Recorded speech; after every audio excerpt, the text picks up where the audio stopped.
General Bipin Rawat ने चीन को सख्त पैगाम दिया है। उन्होंने कहा कि सरहद पर कशीदगी कम करने के लिए जारी बातचीत अगर नाकाम होती है तो इस सूरत में फौजी मुतबादिल मौजूद है। ख्याल रहे कि चीन के फौजी और सफारती सतह पर बातचीत का सिलसिला जारी है।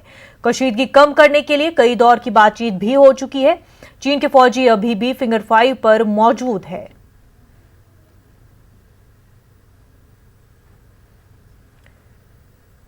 कांग्रेस वर्किंग कमेटी की मीटिंग पर सबकी निगाहें हैं। क़यादत को लेकर पार्टी के अंदर खींचतान चल रही है।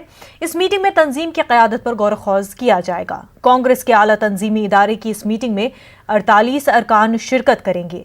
इस बीच जम्मू कश्मीर कांग्रेस और झारखंड अक़लियती सेल का मानना है कि अगर पार्टी की क़यादत में कोई तब्दीली होती है तो इस सूरत में राहुल गांधी को जिम्मेदारी सौंपी जानी चाहिए।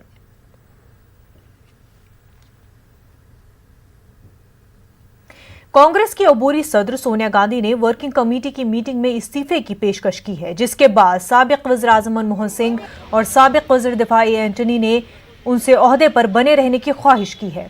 मनमोहन सिंह का मानना है कि पार्टी का नया सदर मुंतखब किए जाने तक सोनिया गांधी को ओहदे पर बने रहना चाहिए।